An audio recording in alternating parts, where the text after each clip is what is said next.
From the Beaver County Auto Studios, it's another live Penguins chat. Hola, I'm Dan Kingerski. How are you, kids? So here's what I want you to do today. If you can, please like and share the chat. Let's spread the word here because I think these are really growing and I'm enjoying them tremendously. I hope you are too. Always want more folks to join these live chats. Maybe I'll get some of our friends, also part of Pittsburgh Sports Live, like Vukovcan and Saunders, to start doing a few of these on their area of expertise, too. And we're still looking for a Steelers guy. We need a Steelers guy, somebody in the locker room and covering the team, and those that search does continue. Let's talk about the Penguins today because, look, 4 times in 12 games, they have just they've wet the bed in the final, let's call it 2 minutes. In reality, it's the final 90 seconds. A couple of these have been self-inflicted. A couple of these have just been, let's call it, the other team having an advantage. It's going to happen a couple times throughout the year. Unfortunately for the Penguins, they staved off the monster until the end of the year. They were, 31-0-3 when leading after 2 periods, and they just happen to have added 3 to the end of that lately. I want to get into that. I also want to get into Phil Kessel. We're going to dive into the Phil Kessel situation. I have pulled my punches on Kessel really since last June when the royal you, not the singular you, when the Penguins fan base rose up in mass and said, "No, you're all making up these stories about Phil. Leave Phil alone." And unfortunately, Pittsburgh hockey now was kind of caught out front of the Phil Kessel news. Our source knew we weren't afraid to run the stuff. Our source inside the Penguins organization knew we weren't afraid and was feeding us sometimes blow-by-blow stuff. The stuff we didn't report, oh boy. And even other people inside the Penguins organization. Quick aside here, we'll get to your chats on the chat board. Even some people inside the Penguins organization thought we were making some stuff up until we kind of said, maybe you should talk to this other person. And I think as the summer wore on last year, I'm getting going off on a tangent here. I think more people inside the Penguins talked to more people inside the Penguins, and our reporting was vindicated, which was kind of nice. But it was a little hairy there for a few seconds. We're going to talk about Phil Kessel. I also want to talk about Teddy Blueger because I know you do too. We'll talk about Mike Sullivan's usage of everybody, Matt Murray, the Penguins' defense, which is very important, and structurally, tactically, last night, Carolina pushed the Penguins in a way that a few other teams have, but no other team has done as much as Carolina did last night. And I've got the screen stills I'm going to show to you. In fact, here, I'll give you a little preview here. Which one do I want to use? Let's use... where's all the Carolina stuff? Let's use that one. Because that's a screen still from Carolina's first goal. So I want to use that too.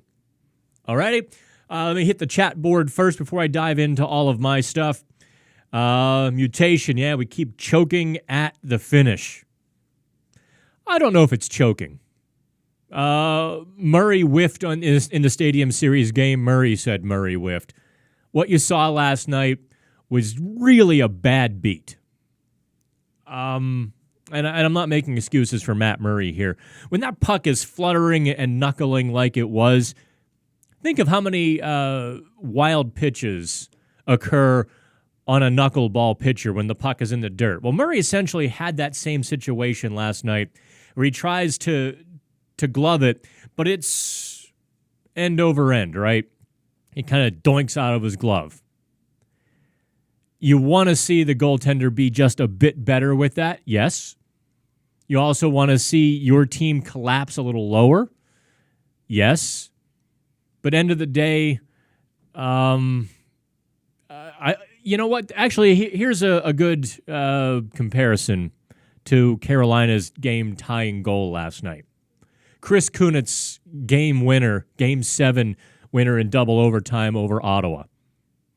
Kunitz didn't rip a shot past Craig Anderson in double overtime. That puck was fluttering, and it screws with the goaltender. Just like a tumbling Scud missile used to screw with the Patriot missiles. There's a little Gulf War reference for you from 1991, for those of you who are 40 and over. But it just, they're difficult for goaltenders. Yeah, you have to make the save to win, but I don't know. Don't go crazy because they've had a run of these late game chokes. And maybe I should dive into that right now. In fact, do me a favor, Mutation, everyone else, let's put a pin in the late game chokes, all the Matt Murray stuff, because I want to roll through the chats here first. I do appreciate everyone hopping on. Conway says, hey, fam, these late-minute collapses are starting to become a habit. I'm watching the game in the last minutes, unfortunately just waiting for that late goal to put the dagger in our hearts. Can't forget about Phil the Thrill setting the franchise record for consecutive games played. I don't think there is a more overrated or worthless stat. This record means zero. Phil Kessel playing 320 straight, and this is all going to merge into the Phil Kessel discussion we're about to have. Let me. Where is my? Oh, here is why 320, not 420. Relax, kids. Here is why that 320 is not that important right now. Here is Carolina's first goal. Here's the start of it. Carolina transitions in the neutral zone. They've got some numbers. Phil Kessel is back. All good, right? Right? No. Because here's the next screen. Kessel was back, and Kessel just got walked past by, who was that? Linus Wallmark? You've got to disrupt the play. The guy is pinned to the wall. All you have to do if you're Phil Kessel is get in the way. Phil Kessel literally didn't have to make a tough defensive play. He had to take one more step to get in the way. If he does that, Matt Cullen is getting back, and all of a sudden it's at worst a 3-on-3 with a loose puck. Instead, what Phil Kessel did, let's go back here. What Kessel did was he reached. He just kind of lunged his stick out. That led to a goal because now all of a sudden Kessel gets walked and it's essentially a 3-on-2 with a trailer. So it's a 4-on-2. That's going to be a goal 50% of the time. It's just not going to go your way when you make a defensive gaffe that badly. That's why 320 doesn't matter a hill of beans to me, because a player has to, Craig Adams actually playing 320 games consecutively, that's impressive. Adams played in the dirty areas, gritty. At the end, I know you all were ready to chuck him in the river. You weren't very happy with Craig Adams, but he did not play a soft game. As a third, fourth line grinder kind of guy, he was on the wall. He was throwing the body. He was blocking shots. He was doing those physically taxing activities. Now that's, that's worthy of a hat tip 320. Phil Kessel doesn't get hit, doesn't take a hit. He avoids hits. He avoids, look, Phil Kessel had a breakaway. Was it against Philadelphia? Or was it St. Louis? Because he got back into the zone. He whether it was by accident or intentionally, he blocked a shot and had the breakaway to show for it. I'm hesitant to really put the boots to Phil Kessel because I don't think you want me to. I don't think you do, but I'm going to. You know what? To hell with it. These are live chats, and if you don't like it, you can pop on the board and say so. But every time I talk about Phil Kessel, I get the, just go back to Toronto, Kingerski. You trying to run him out of town. What I said about Phil Kessel last summer is true today, as it was last June, as it was 24 months ago when the Penguins were looking for their second straight Stanley Cup. Don't give me his bottom line stats, especially this year because he's at, 42, 43%, 44% power play points. That's low-hanging fruit. And as you saw last night, the Penguins had one power play? It's this time of year, power plays aren't nearly as important as good 5-on-5 play. Phil Kessel has to be better 5-on-5. He's not scored a 5-on-5 goal since January 30th. He's not playing good hockey. Worse is defensive gaffes like that. Look, the Penguins game has simplified and been boiled down. The game has gotten faster. And so as I wrote yesterday, I was kind of, you know me, I don't just toss crap at people. I put bricks on the foundation first. I lead you to the water. I let people drink a few times, and then I go heavy. Sometimes bloggers pick up on this. Other times they don't and beat me to the punch. But what's happening to Phil Kessel is the same thing Evgeny Malkin had to adjust to in the first part of the season. Can't do the things you've done your entire career. Can't transition in the neutral zone and have numbers back like you used to. You have to go back into the defensive zone and do the gritty work to get that transition game going. The game has changed. Defensemen, even third-pairing defensemen, are so much faster now.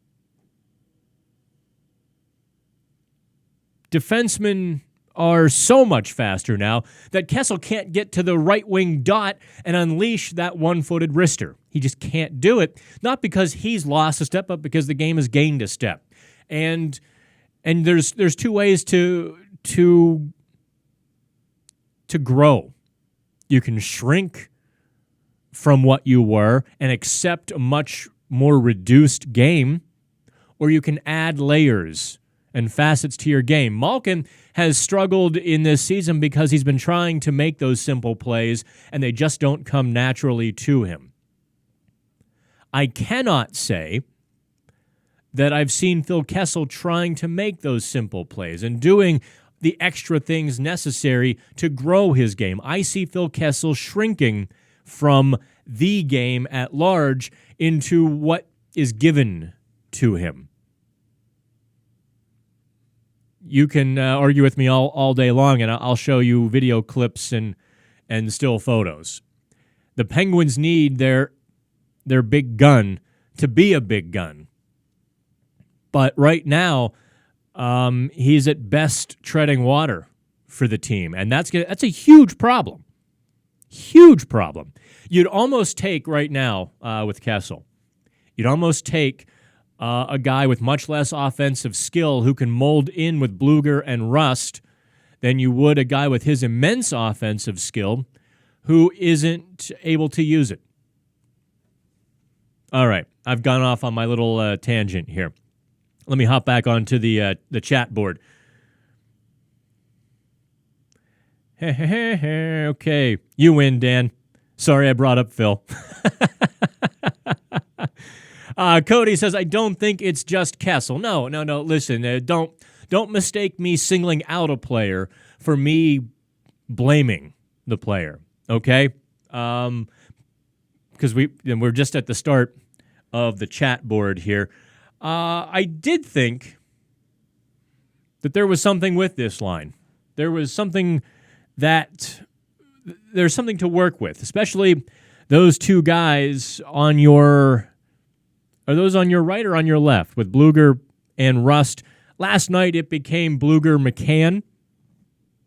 There's still something to work with there. The speed, the tenacity, the hustle. Let me get into the corollary that I want to talk to you guys about.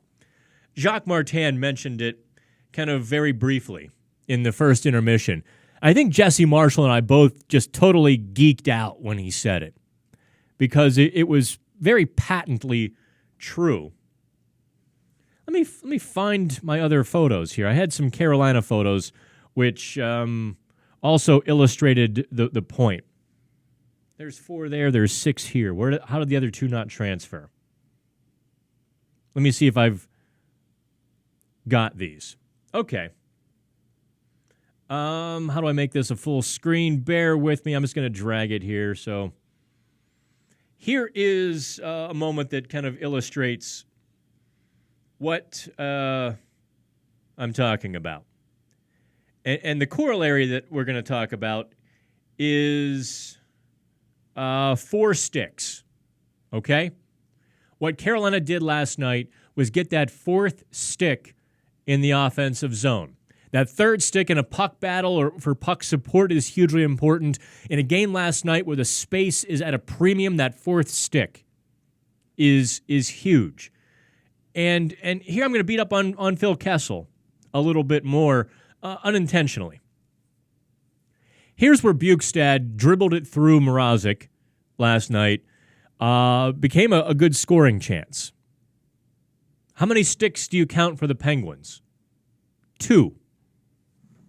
You know who the 3rd forward was? Phil Kessel, unfortunately. Had Phil Kessel hustled back into the offensive zone, transitioned with some force, I mean, count. If this were a video and it played a few more seconds, you would see 4 Hurricanes sticks come back below the dots, and the Penguins still only had 2. That's a huge problem. If Kessel had gotten in, or if a defenseman had passed up Kessel. Because if you can't keep up with Bukestad on the rush, what are you doing? Simone almost had a chance to poke that in. I say almost. And then, Carolina took the loose puck and went back the other way with it. The Penguins not only wasted a prime scoring chance, because that puck was loose on the doorstep, they then failed to keep possession. Here's another 4-stick moment. And this actually was the Penguins' goal when they got the 4th stick in the zone. Now here, you don't see the Penguins' 4th stick. It's just off the screen. Crosby down low. You see Gensel. You see Dumoulin swings through the slot. Dumoulin becomes the 4th stick and then backs out, which, look, Carolina has to focus on Crosby. Dumoulin's open. He pulls out. That creates space.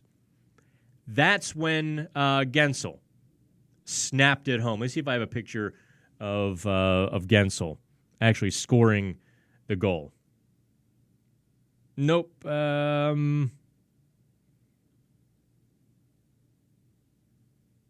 Let's see. Nope. Sorry. I have to use this one for a moment of when Carolina. Nope. I guess here's another example of the Penguins getting that 4th stick in the zone.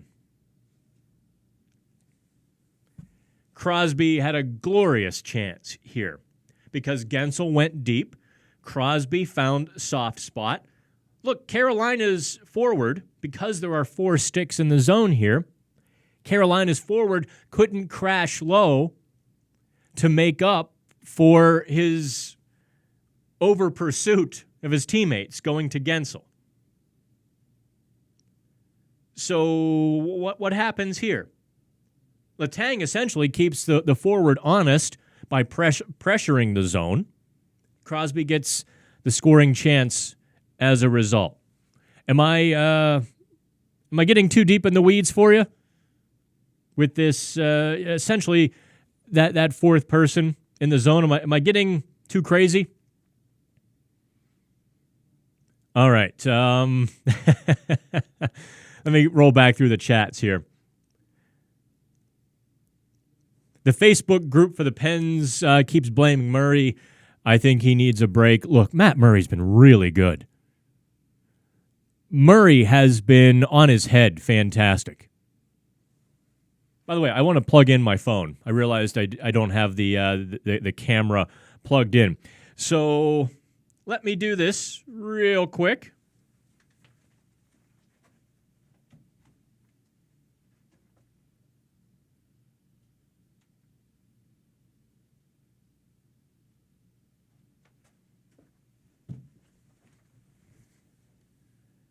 Sorry about that. I realized I have everything plugged in, but and then I fall to boot. Okay.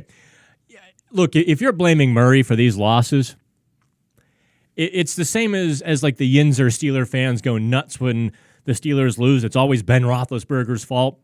You know, Ben, you threw that ball over there.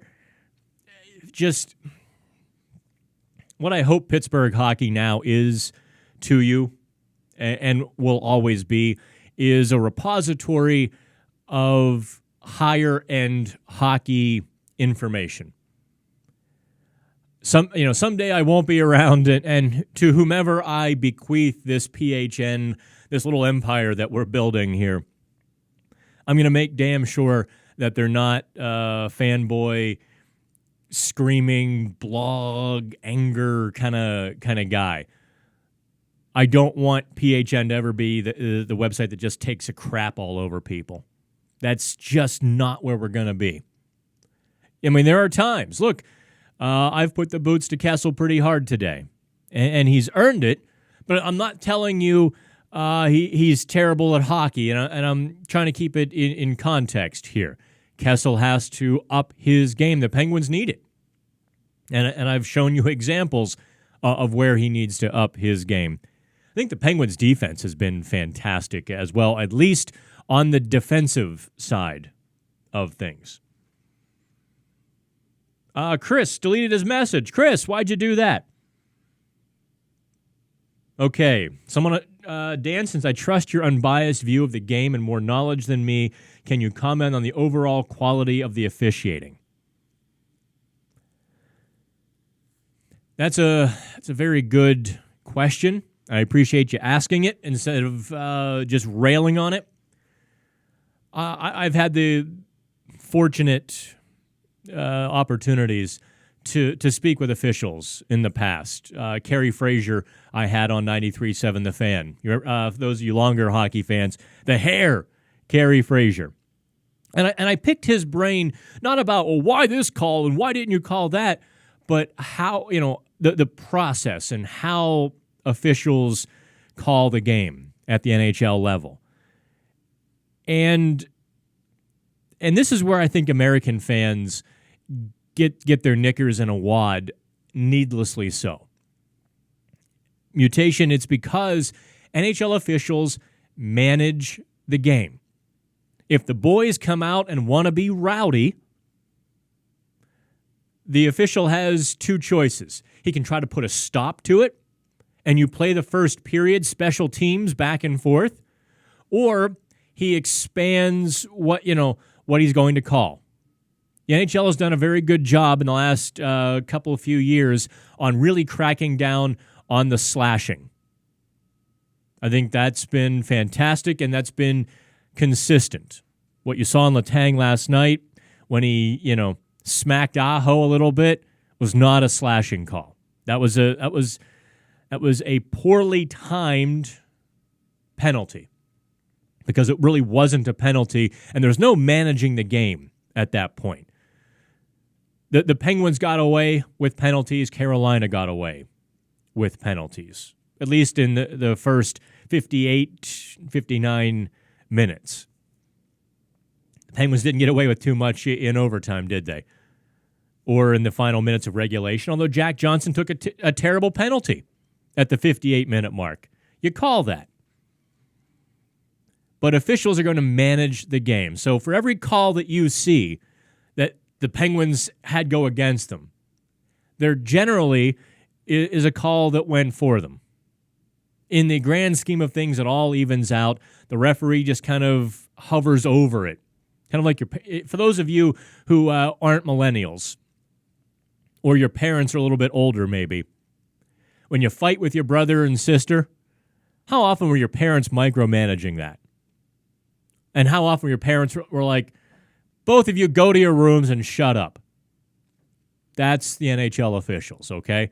So when you put it in that kind of containment context, hopefully that helps a little bit for you. Hey, Chris, Pens still don't look like they have an identity, even when things are going their way. Are they a speed team, a possession team? I'll tell you what, Chris. Let me go back to this. And this is what they need a lot more of. That extra stick in the zone. I'm gonna spank Justin Schultz, actually. And the reason for that, Schultz has been activating a bit more lately, but Justin Schultz has not been providing the red lights. He's not been providing enough offensive production. Now, we're getting past mid-March, and I've been telling you since November, wait until mid-March for Justin Schultz. Okay, now we're here. Now it's time for Schultz to begin producing. The Penguins desperately need more of the offense from the backside. But in terms of identity, Chris, don't overlook the fact that except for St. Louis, which was the classic trap game, the Penguins, by and large, have won their last 13 games 5-on-5. The Penguins have lost when it's gone 6-on-5, and then 3-on-3. They have won their 5-on-5 battles, and they have done that with, I'll throw this guy up here. What the heck? Teddy Blueger. I'll put this line up here. Sidney Crosby, Jake Gensel, McCann. It did flip. Do I have, yeah. I knew Sullivan would do this. I knew Sullivan was going back to this line here. What are the Penguins' the identity? The Penguins' identity is a fast possession team, which is tough to play against. That means the Penguins have been dominating the walls, and they have. That means the Penguins can transition, which they have. Carolina is a great skating team. And that's what makes the February 1st trade with Bukestad and McCann so important. Even when the Penguins beat Carolina in December, it was obvious to me that Carolina had a full step on the Penguins. Carolina just had 0 goal scoring back in December. Carolina has upgraded their goal scoring, their confidence. Those things are coming along. That Nino Niederreiter trade was huge for them. I think it was maybe the most underrated trade of the NHL season. Maybe the other one is Bukestad and McCann for Brassard and Sheahan. Those two trades have immensely helped both clubs. But the Penguins' speed is now with Carolina because of McCann and Rust's reemergence and Dominic Simone and Teddy Blueger. The Penguins can now skate with them too. And actually, that's why I don't think Penguins fans should fret if they see Carolina in the playoffs. Because even though Carolina won last night, the Penguins won the 5-on-5 battle.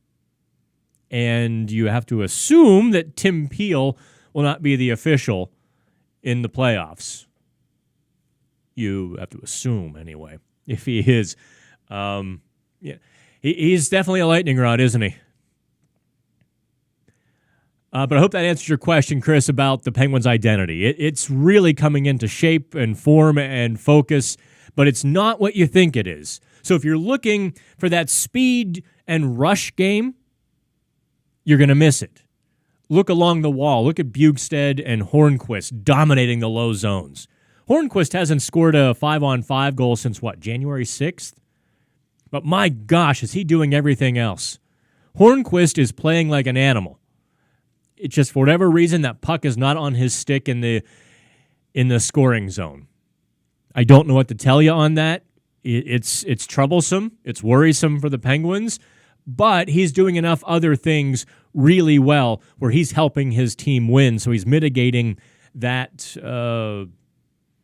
situation. He also has a ton of assists since they paired he and Bukestad together in the Stadium Series game. A ton of assists. What was it, 6 in his last 8 before last night? So, points are coming for him as well. Hey, Keith, bottom line, no matter what happens in this 2019 run, they need to make some serious changes in the offseason. There's one. There's one serious change that they need to make in the offseason. I'll leave that little steak on the plate before I cut into it. Hey, Medina, she's late. Glad you joined us. Yep. By the way, there is the super chat, by the way. If you want me to see your question, if you want to kick $1 into the can, just as a little tribute payment for doing these things, you can use the super chat to do that. I'd much prefer you subscribe to Pittsburgh Hockey Now, subscribe to PHN Extra, and get the month if you're going to kick some money in the can. But everything helps. Playoffs are coming up, and certainly I don't talk about this part of the business too often. Here's a quick aside. I haven't yet taken a nickel in 2019. I am building a war chest for playoff coverage. I don't know how much we're going to be able to do. If I can, I'm going to have as many people as the Penguins will let me in the locker room. Look, the newspapers sometimes send 6 people. Shame on you if you're taking an 80-year-old guy who covers football all year. Shame on you if you're taking his opinion over mine on hockey or over Shelley Anderson. But I can't stop. I can't stop them from sending people who don't really know the puck so well or at all. But we're going to be providing just as absolute much coverage as humanly possible in the playoffs, and I've been building to this. And every click you give us, every nickel you give us, every subscription goes to building that war chest for the playoffs. For this summer, the draft is going to be hugely important for the Penguins. Mark my words. Leading up to the draft is going to be as big for the Penguins as it has been since 2015 when they almost got Phil Kessel on the draft floor and then did it on July 1. I think they snagged Kessel. Pay Dan. I appreciate that. Mutation, I appreciate you keeping the chat going here on the board.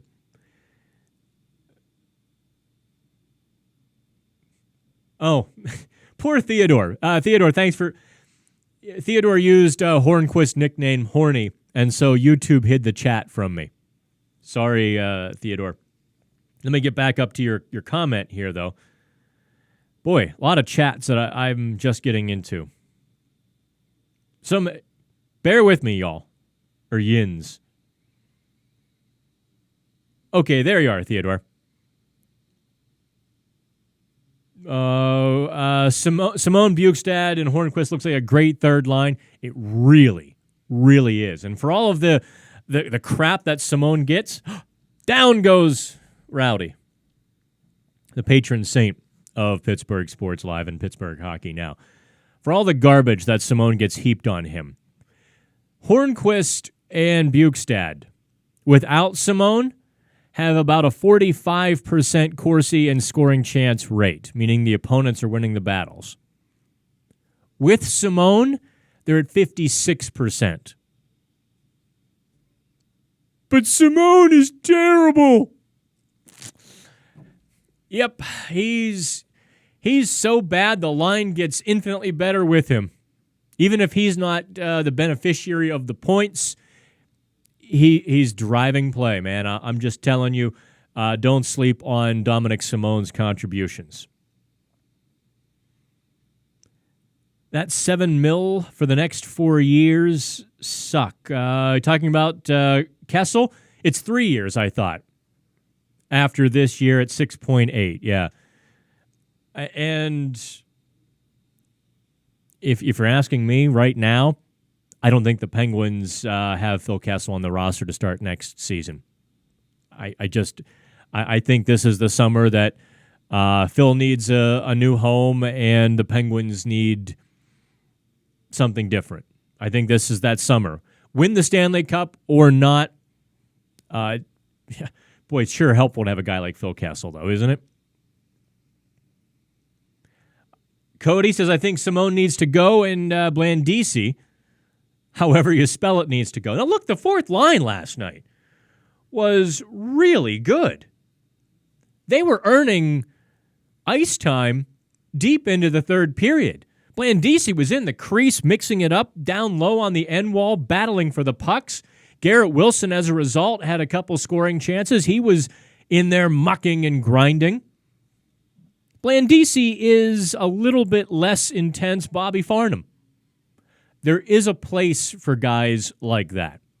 Now, I'm not going to tell you he's the greatest fourth liner ever, but I'm telling you that Sullivan needs to trust this fourth line quite a bit more. They were at 60% scoring chance Corsi ratios last night, 66%. They were really good. Really, really good. They did everything but finish. They pressured Carolina. And that's really what the Penguins need to do a lot more of, is get the puck in those greasy areas against Carolina. Make Dougie Hamilton, Justin Falk. Make those guys defend their net because they're not good at it. And the Penguins didn't do enough of that last night. If the Penguins meet Carolina, even the Islanders in the first round, make their defensemen defend the front of their net, and the Penguins will win. That's why the Penguins' third line was Simone, Bukestad, and Hornquist. Did I do that wrong?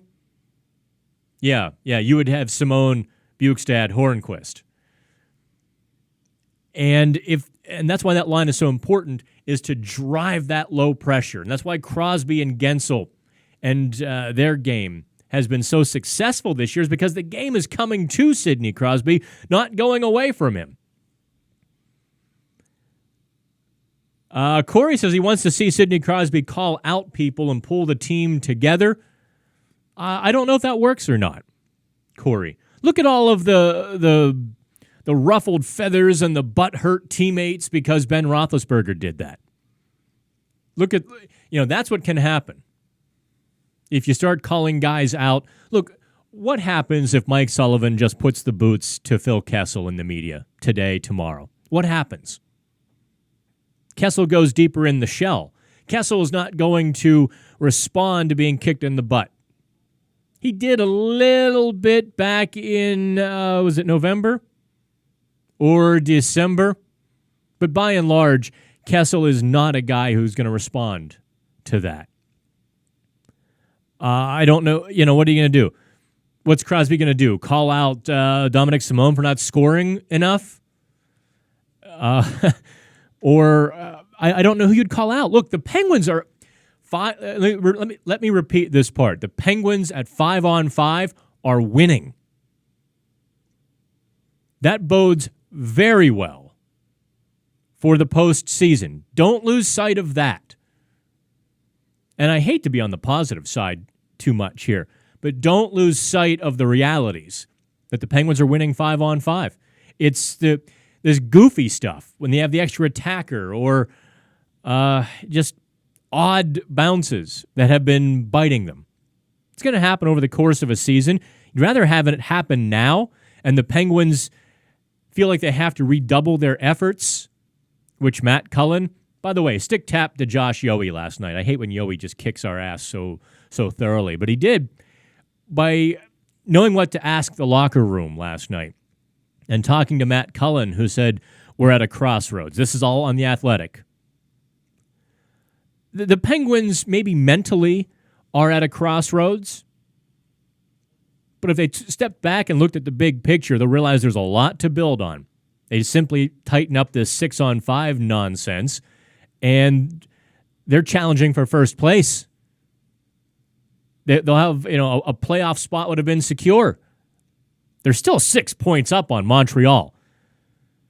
Their magic number is, in reality, their magic number is 12 points.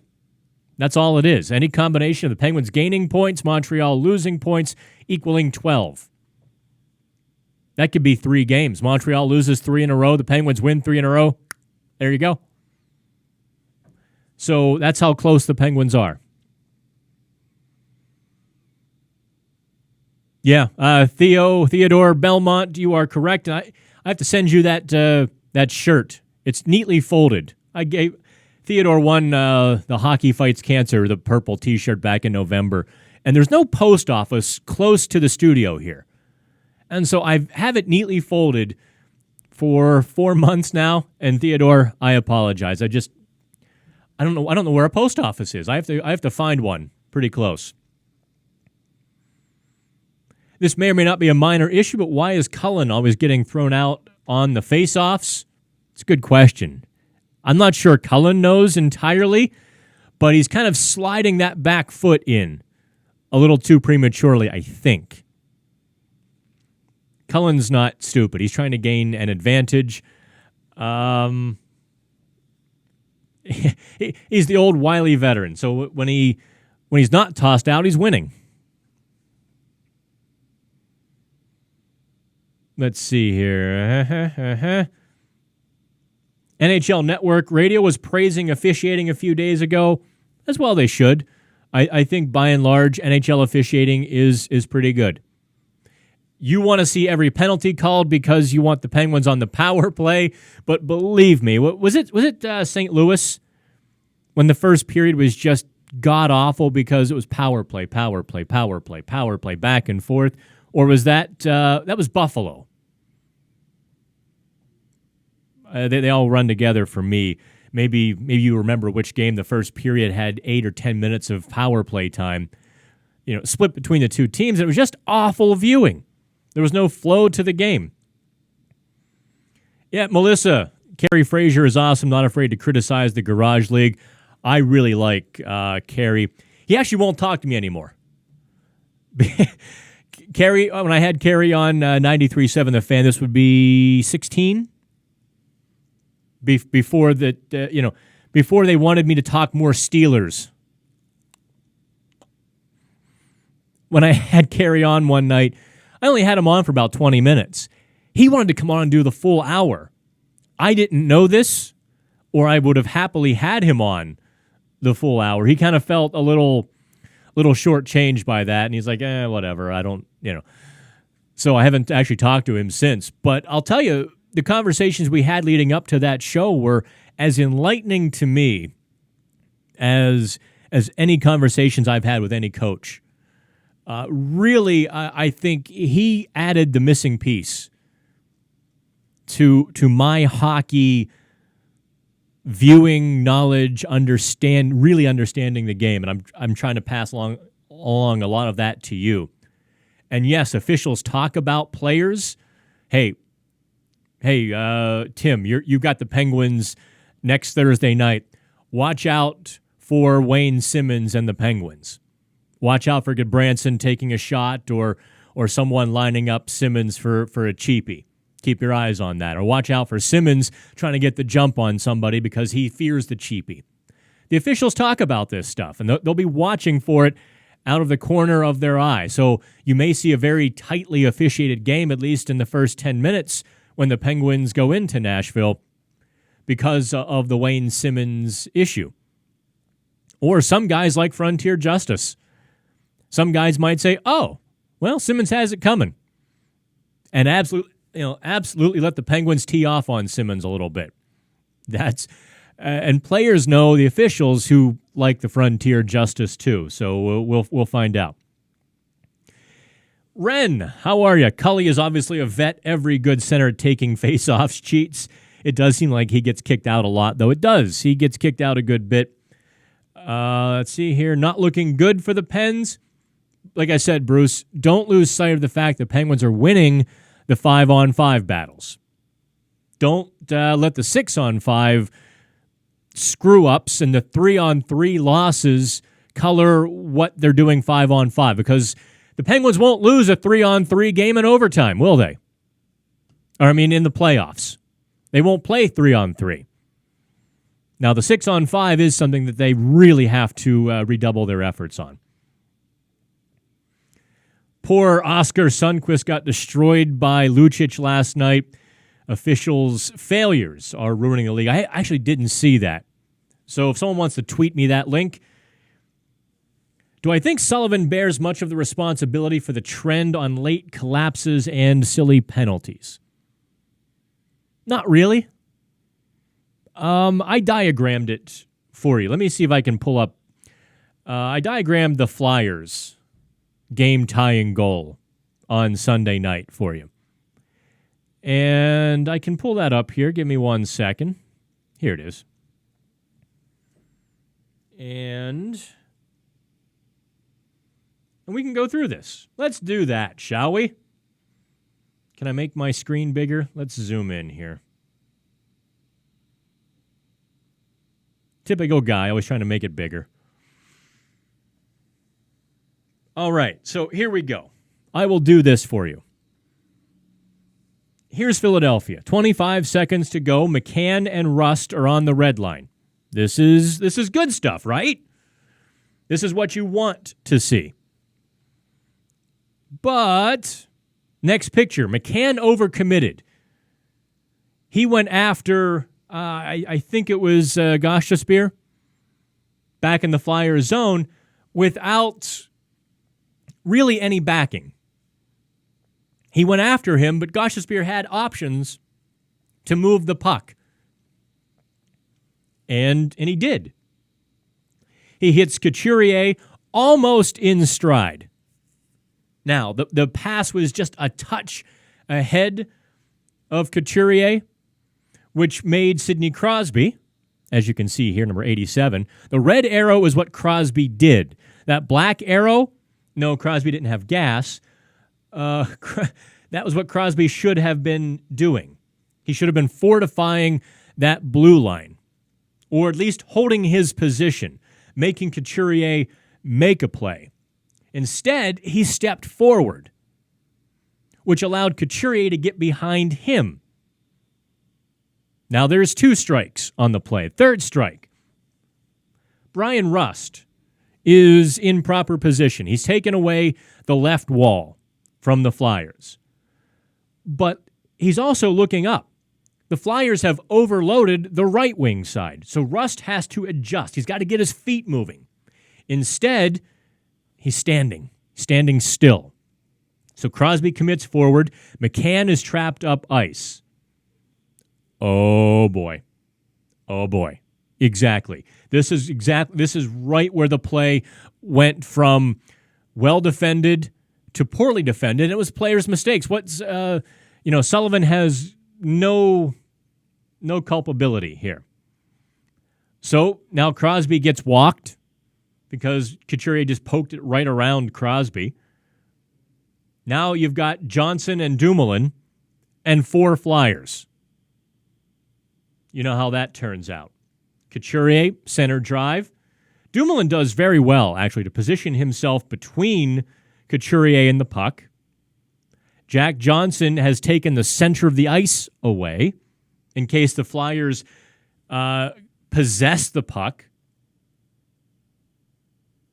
But Van Riemsdyk uncovered. That's Crosby's guy. That's McCann's guy. Rust, in theory, has the left wing wall. And there is a Flyer. I don't know who it was. I never could get a good look at the number. But, Rust is chasing back. Rust could have made a play, too. Had Rust recognized the overload, his spot is exactly where Van Riemsdyk is standing. Because then Crosby and McCann are going to have to take the overload on the wall. And Rust could have sealed off the left wall from the center of the ice. But by not moving his feet, Well, you know how it turns out. Snap, Flyers tie it, Flyers win it. All right, so does that answer your question just a bit? And I'm getting in the weeds today, aren't I? I'm really diving into the X's and O's a little bit because I think it's important at this time of year. I know emotions run higher this time of year, but the X's and O's really, I think, are a grounding point so that you can maybe channel your emotions in different ways. Because the bloggers are going to scream, Twitter is going to scream. What do you think? Glasses, no glasses?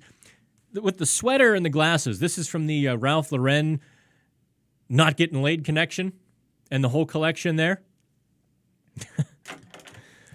So it goes. It's from the No Chance collection from Ralph Lauren. By the way, I know you're going to be buying cars here this summer. Check out our sponsor, BeaverCountyAuto.com. You'll pay less if you travel north up to Beaver County.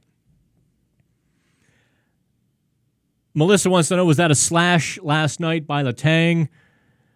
I watched the replay. I didn't see it. Maybe from different angles I would see what Tim Peel saw. But, nah, that wasn't, from what I saw, wasn't a call that Peel should have made, especially with 2 minutes to go in overtime. Just a bad beat for the Penguins. Hot take, Bruce not looking good for the Metro title. Who cares? Just get healthy and avoid Tampa. That really is true. Avoid Tampa Bay in the first round because they will be a buzzsaw. I think I mentioned this in the quickie on Monday. Maybe I wrote it. I don't. It all runs together for me. Tampa Bay lost in the Stanley Cup Final in 2015. That's the same core. That's Kucherov, Stamkos, etc. John Cooper behind the bench. That's the same core of that team. Hedman. They outplayed Chicago in that Cup Final, and they really deserved better. They had that taste in their mouth and that optimism. Then 2016, the Penguins come out of nowhere to take it from them. That was theirs, and the Penguins took it from them. So now you lose in the Cup Final, you lose in the 16 Eastern Conference Final. In 17, they were just so miserable that they waited too long to turn it on. Tampa Bay might have been the best team in the NHL by the end of 2017. Had they snuck into the playoffs, I think they win the Cup, but they didn't. They didn't even make the playoffs. They waited too long to flip that switch. They couldn't make up the ground. So the Penguins, a battered and weary Penguins team, kind of like Rocky II, or even Rocky IV when the Penguins are just getting hammered. They found a way in the end to get there. Last year, they have Washington. They have Washington in their hand in Game 6.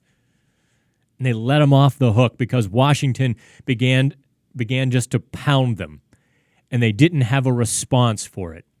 And Washington took what was theirs. Rather than sulk this year, Tampa is just pissed off. Level 10. I would not want to draw them in the first round because they're going to be at Stanley Cup final speed Game 1. They know what it takes. They've been there. They haven't been able to drink from the cup. And so this is their year. Now, the Penguins can beat them because the Penguins also know what it takes to get to level 10. So can Washington. Everyone else, poor Boston, poor Toronto, poor Islanders, poor Columbus, poor Carolina. No one else can touch them because there's that secret gear that Stanley Cup winners or Stanley Cup worthy teams have. Okay. I'm trying to roll through all of your chats here. Dan, who would you want to face in round 1 if you could pick anyone that is in the race for it? I think the Penguins would do very well in a matchup against the Islanders because the Islanders lack enough talent and experience. And the Penguins, I think, are built to handle the Islanders' systemic play right now. Islanders are very systematic. And the Penguins, Crosby could take out Barzal. And presuming Malkin is healthy by that point, then you've got Malkin and then Bukestad and Hornquist. I don't think the Islanders can match that. The Islanders certainly can't outskate the Penguins. So I'd like a Penguins-Isles first-round match. I also like a Penguins-Carolina first-round matchup, too. What I saw last night was Carolina go to the speed game and the Penguins match it. If you add Malkin into that mix in the playoffs, I think the Penguins win that series in 5 or 6 games. Very close. Every game 3-2, 2-1.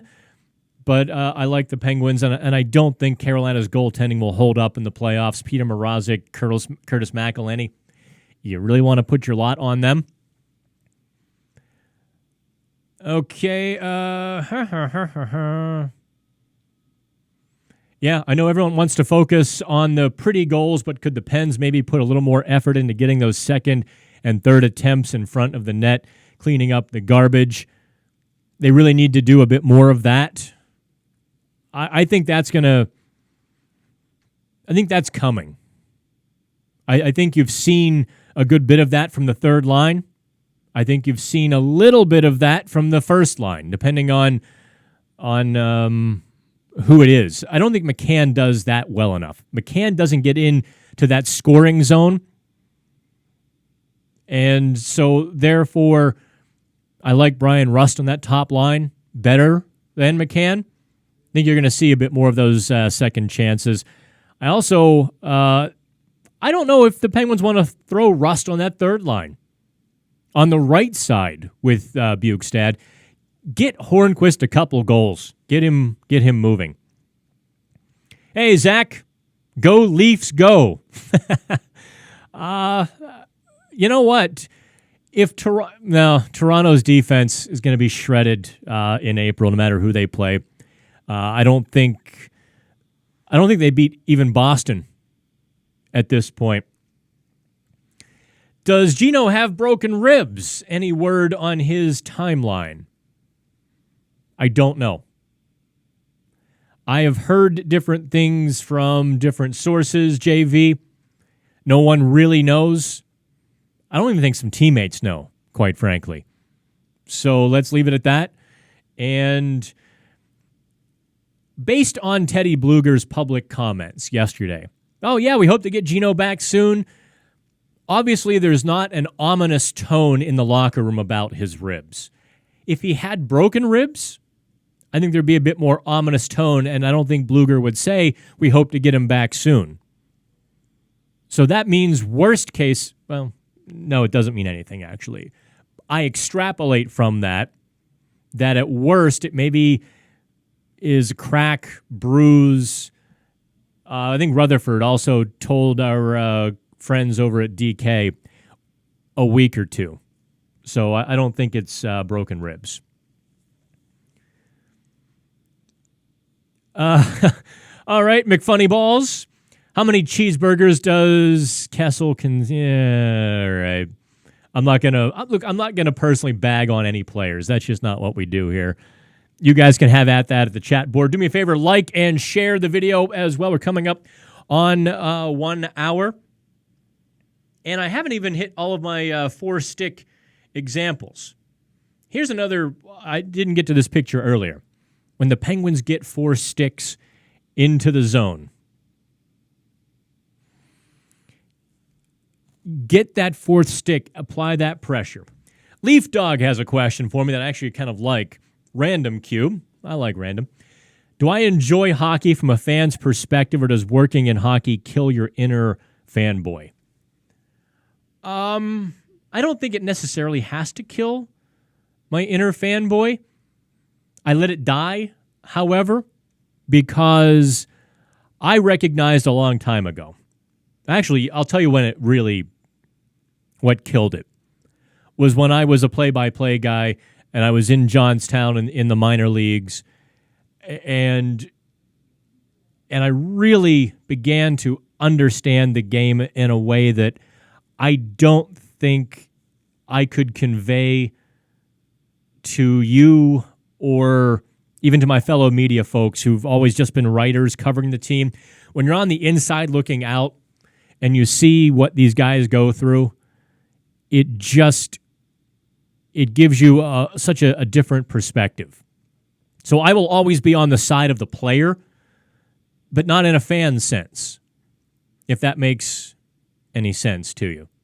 I will always be rooting for guys, both sides, to have to play well. I want to see a hockey game where both sides are just, going at it, tooth and nail, and everyone's playing well. The 2016 Eastern Conference Final, Penguins-Tampa remains the best series, best hockey I've ever seen. And that's because both teams were at full speed, full throttle. No one made a mistake. In the end, Mike Sullivan won that series for the Penguins. In the end, in Game 7, Mike Sullivan outcoached John Cooper with a forecheck wrinkle that no one saw coming. Essentially, Sullivan sent the house that night. He had Evgeny Malkin lurking in a lateral way on the blue line, which Tampa never had an answer for. It took away the headman pass. It took away the skate out. And Malkin was just like a great white shark on the blue line that night, going parallel with the blue line, not in or out, not north and south, but east and west on the blue line. And Malkin's hockey IQ. He doesn't get nearly enough credit for it. He read Tampa all night, and they were screwed. They really were.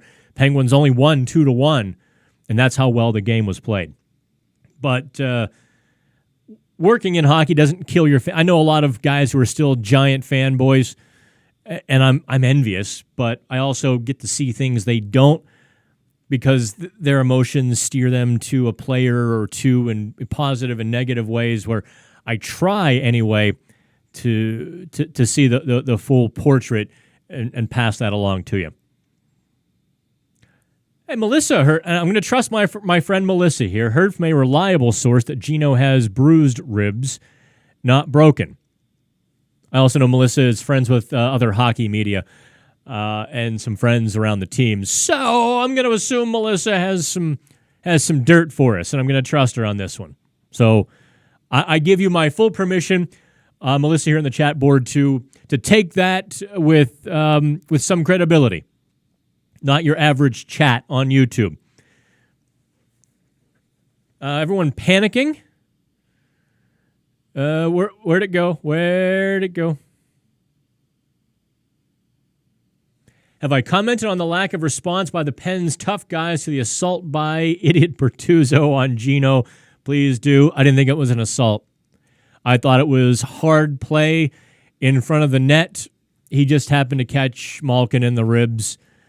I didn't think it was a malicious forecheck or cross check, like we've seen Crosby wear a couple around the neck and around the head.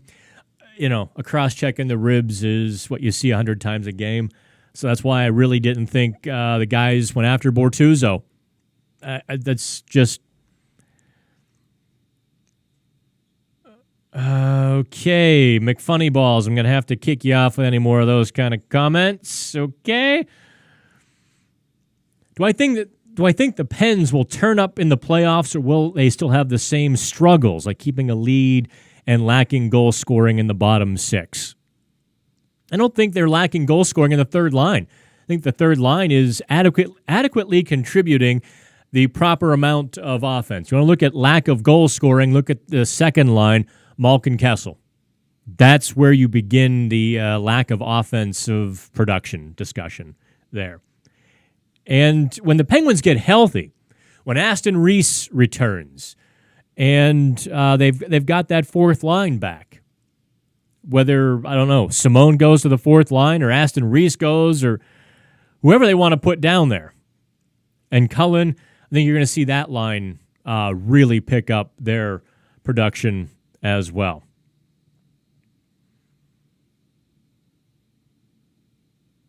I should be a professional middle school hockey analyst.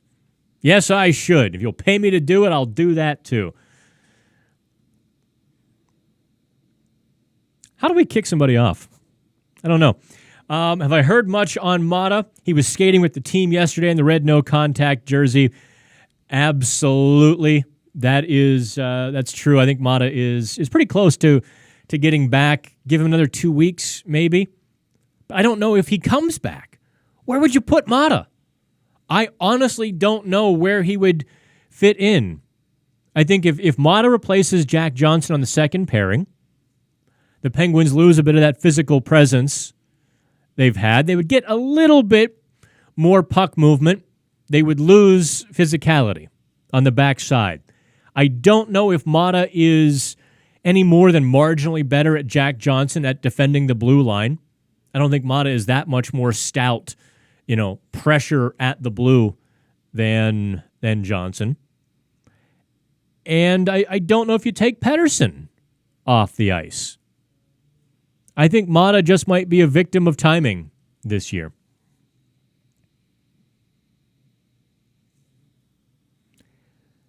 Okay.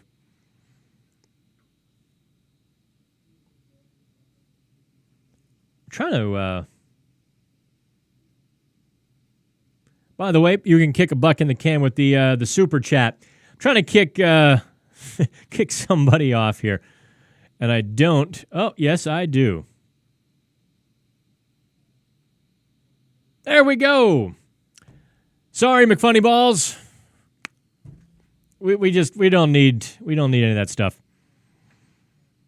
Okay, Bales versus Buckley. Boy, Mike Bales has done yeoman's work with Carolina goaltenders, hasn't he? That's where Bales is. I don't know. Mike Buckley has done a great job with Matt Murray, has he not? Because Murray has fallen off the table a couple times this season, and Buckley has brought him back, has helped him come back. So I don't know who's better. Certainly Bales is doing an amazing job in Carolina. Let's see. No, I'm not. Come on, kids. Humor is good. We don't need to use. I know some folks are not 18 on this chat, so let's class it up a little bit. What in the man? This chat is attracting some crazies today. I'm not talking the Second Amendment today. Oh, I'm sorry, kids. I'm not talking politics here. Jay says Murray has been so much better. He has to stop the shot. He's been stopping the shots he sees. Kessel, one of his favorites, playing like a 16-year-old son right now. No confidence, too much confidence. Kessel is right now shrinking from evolving with the game. Kessel has to get into the dirty work. He's just going to have to take a few more hits to make a few more plays. He's going to have to give a few more hits to make a few more plays. You just can't play the type of tough to play against hockey, which is where the game has gone and is going. You just can't do it unless you can get on the rush and snap a few more wrist shots unfettered from the right wing circle. And because the defense is fast enough now, Kessel's not doing that. So take your pick. Find a way to get more goals or find a way to suppress more goals. You have to do one of the two. What do I think the Pens could get for Kessel? Let's save that chat for June, maybe May. Let's save it for then. In reality, however, Kessel is a pick and a prospect. Maybe just a pick. A good pick. But nevertheless, the Penguins are not going to flip Kessel for what they paid for him. Nor should they. He's 31. He'll be 32 puck drop next season. And the Penguins have gotten a couple Stanley Cups off of that trade. I don't think they would undo it, would you? Just released 2020 Winter Classic logo. Looks like a belt buckle. Do I think Crosby hits 100? Absolutely. I think Crosby hits 100. I think Gensel hits 40. I think Crosby gets Hart Trophy votes because of where they are.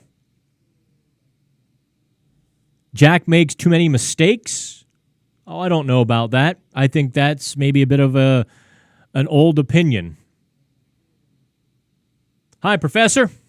Professor Foxtrot. The Pens got so flustered I'd rather clean my chainsaw and sharpen chains than talk Penguins hockey. Good day, sir. Good day, Tom Wilson. Enjoy your chainsaw, man. Just do me a favor and keep me about 10 yards away from it. Keith says, I don't know IDT.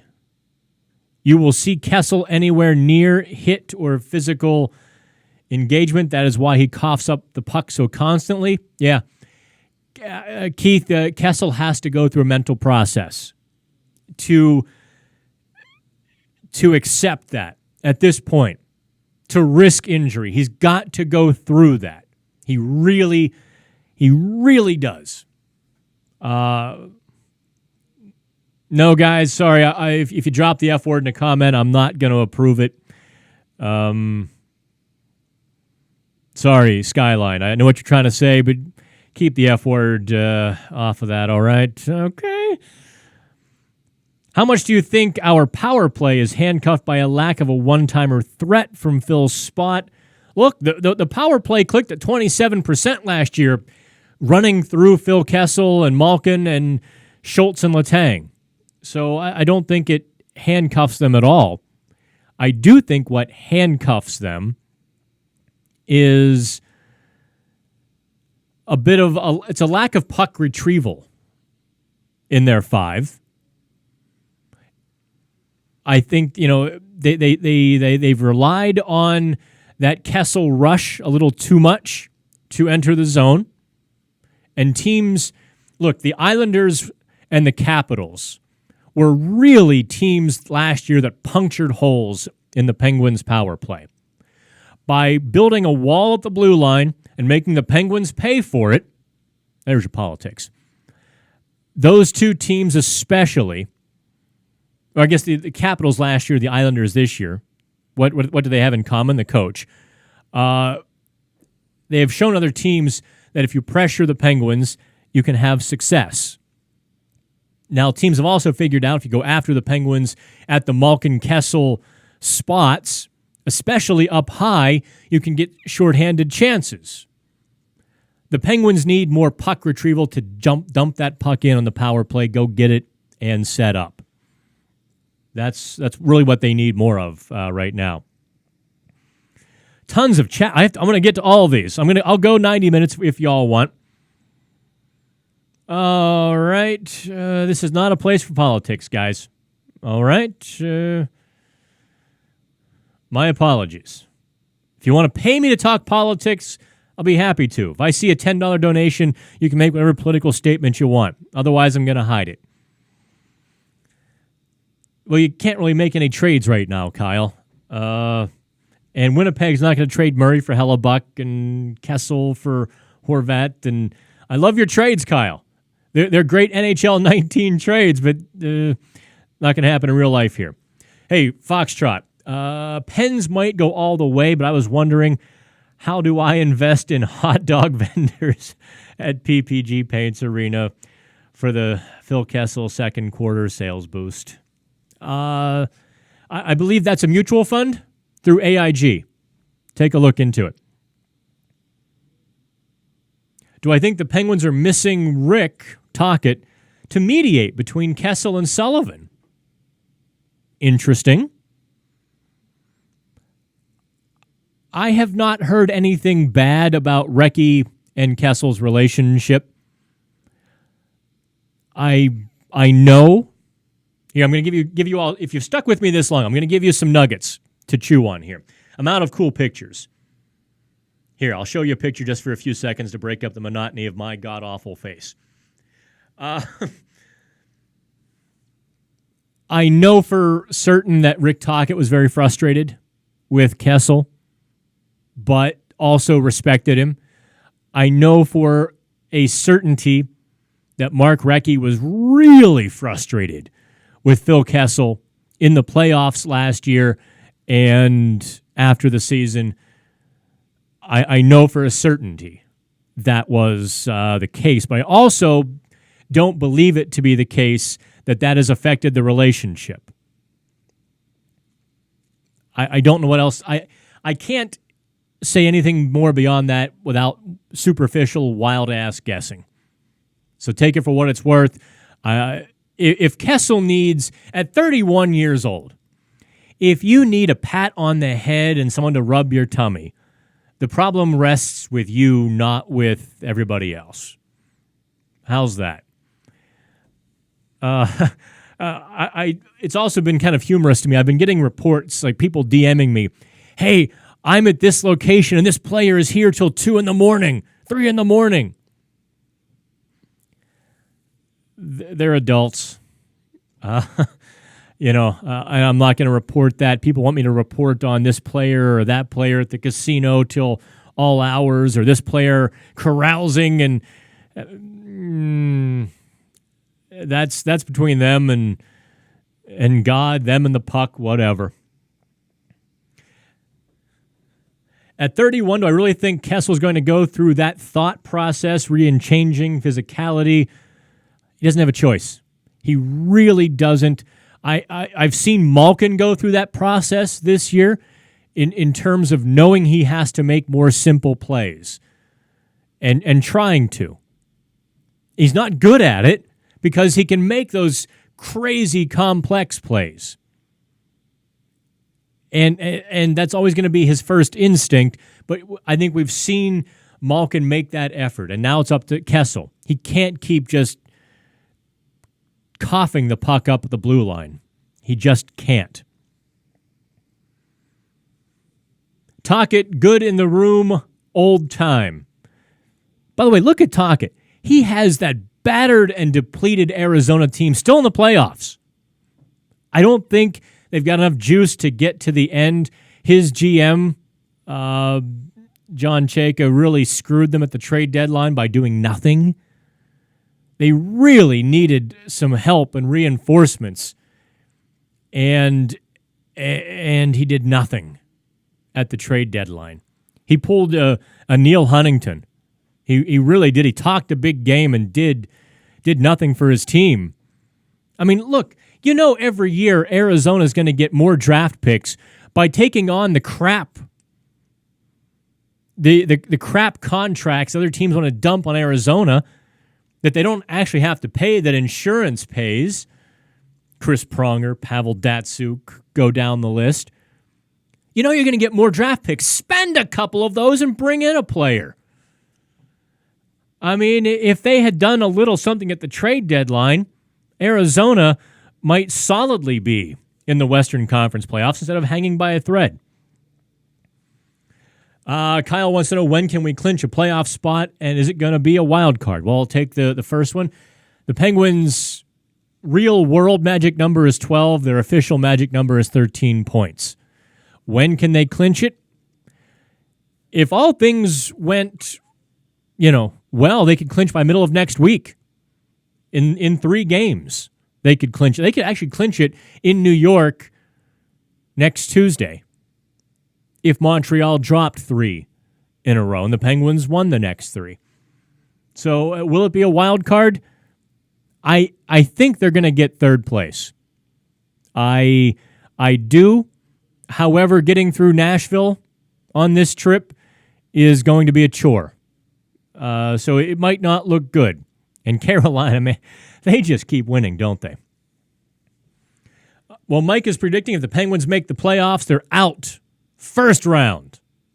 Why is that, Mike? Because they gave up a 6-on-5 goal and then a 3-on-3 goal? I get the doom and gloom with everybody, and I'm trying to put it in proper context. They're not going to suck forever at this 6-on-5 stuff. And by the way, I was talking with, I've got a friend here in town. I'm actually doing some work with him. He's now a retirement specialist, financial advisor, wealth planner. He's a former media director in the NHL. So we ran in the same circles. He's now here in Pittsburgh. And he and I were talking. He watches the Washington Capitals very closely.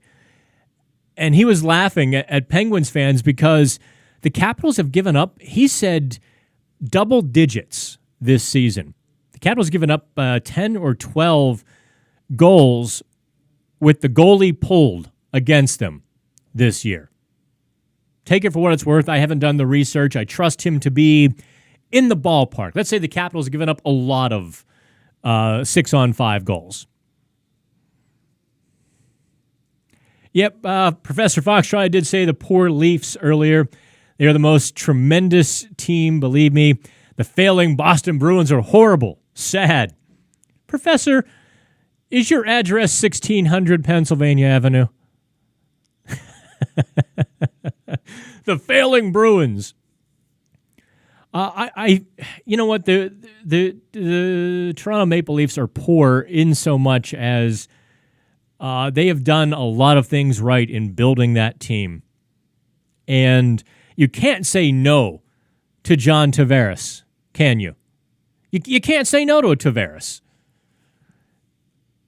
But in doing so, they've had to say no to really bolstering their blue line like they should.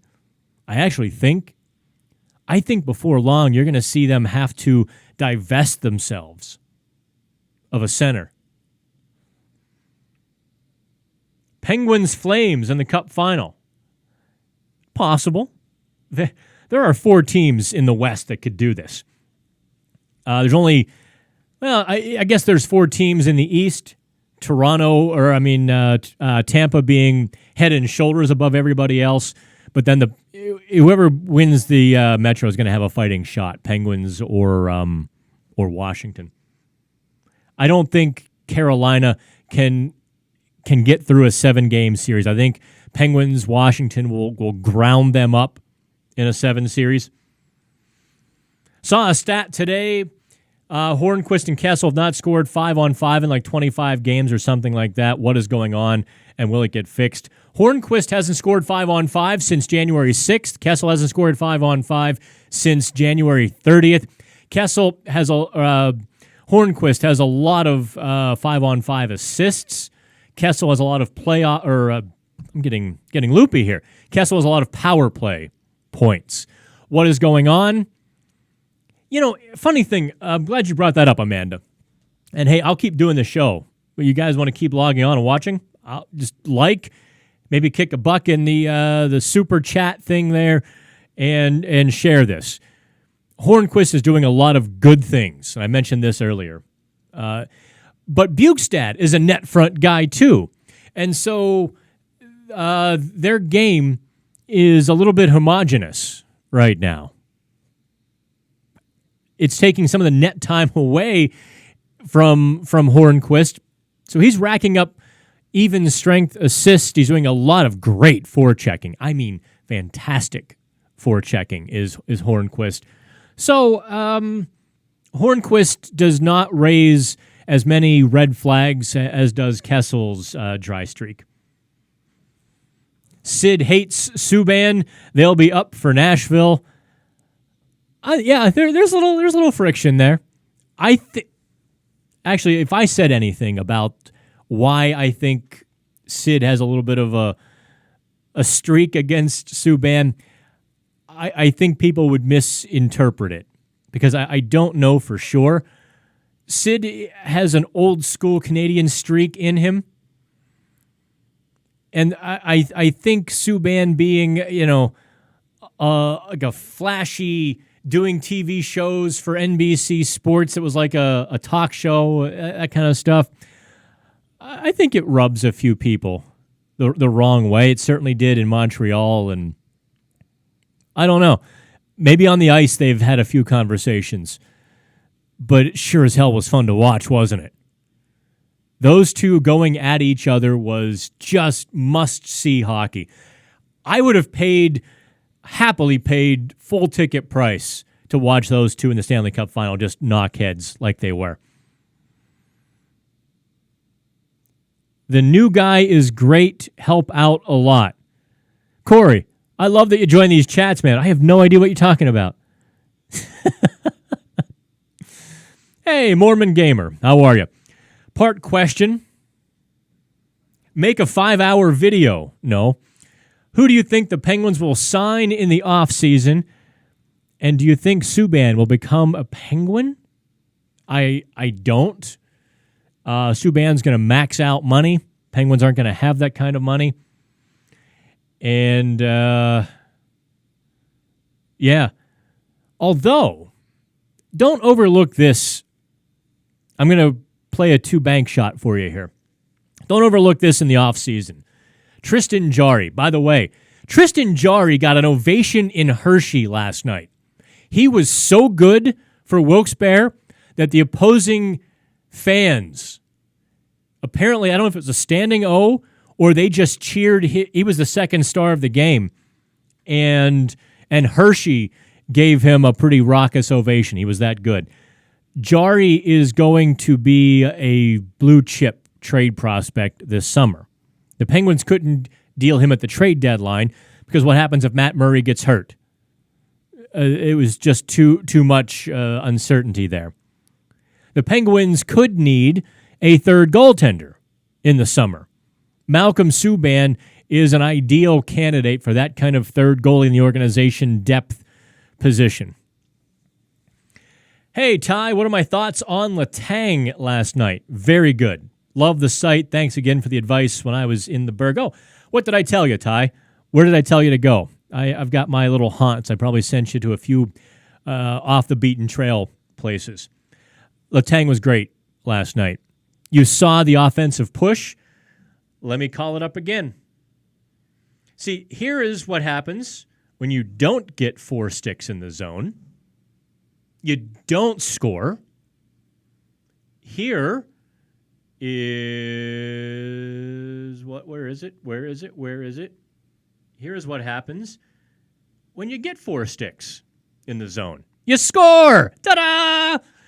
Letang provided those 4 sticks. I didn't grade him last night just because I thought he was on his game, and you didn't need me to tell you Letang was really good. I didn't like the penalty in overtime. There was one moment. Let me see if I can call it up here. Letang did make a mistake with Pettersson. Where is it?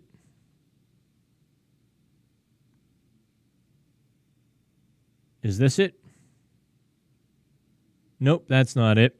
Well, anyway, Letang made a mistake. He and Pettersson converged on one player in the first period. Walmart got the shot from the slot, hit the crossbar, remember? I don't know if that was communication. I don't know if he thought Pettersson was going to step forward to the guy on the left wing wall, and so Letang took out the slot guy. Whatever it was. Is this it? I know I've got a good picture somewhere. Oh, well. I also found this.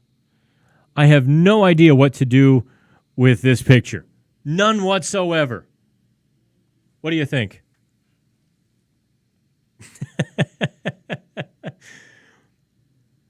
I also have this picture. What do you think? That will be the Penguins or Montreal Canadiens or Toronto Maple Leafs draft class of 2036. Right there he is. The first... That's my grandson, Leo. I think I explained to you a few weeks ago. Leo is the name of the anthem singer in Columbus. So whenever I see him, I just yell, Leo! That's what the Columbus crowd does, and I can't wait to take him to a game there and have him experience 18,000 people chant his name and lie to him and tell him that they know he's there. And that's why they're yelling Leo. All right, what else you want to talk about here? Last call. We're hitting 90 minutes here. Last call. Kyle says, I think next season DeSmith will be the starter. Kyle. I'm going to have Tommy Boy come back here and hit you in the head with a tack hammer. Burn it. I think that's desktop worthy. I'll tweet it out if you want me to, Ty. Mormon Gamers wants to trade Braden Holtby for Tristan Jarry. Sure, I think the Penguins could also maybe trade the rights to Matt Cullen for Nick Backstrom. I think the Capitals might do that, to free up some salary cap space, right? Blueger, I think Simone... I have no idea. Okay, you guys are all having a conversation here. Penguins could get a first rounder for Jarry. In a deep draft, that's unlikely. In a thin draft, perhaps. A deep draft, I think the Penguins can solidly get a second rounder, though, for him, which is cool. Think Crosby wins Seek? Cole, I have no idea what you're talking about. Oh, Selke. Do I think that Crosby wins the Selke Trophy? Okay, this will be the final question we get to. No, I don't. Here's why. Crosby's going to get Hart Trophy consideration. And it's going to pool writers' loyalties and beliefs in one direction or the other. Crosby will actually split the votes against himself for the two awards. As such, he probably wins neither, when in reality, he is clearly deserving of at least one, if not two. Does that make any sense to you? A George divided against itself cannot stand. I don't know why I was watching Seinfeld yesterday. The whole world, Jerry. Worlds colliding. I can't do Jason Alexander's Larry David. I'm sorry. I was trying. Terrible impersonation. I feel shame. I was doing Kramer hand gestures with a terrible voice impo. My bad. That's going to do it for the chat, kids. I appreciate y'all. We do this on after the first game of each week. Saturday, Sunday games don't count.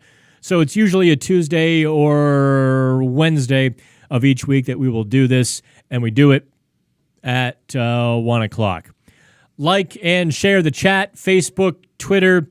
Spread the word. Do me a favor. Check out PHN Extra. You had the report card last night. I did a real deep dive into some of the analytic or the tactical part of the game with Carolina. Hopefully you enjoy that. $2.99 a month, or if you want, DM me. I will give you, because you've watched this chat, I will give you the private link to get a subscription to PHN Extra, just $18 a year. That's private. We don't publicize that. That's kind of like the off-menu special.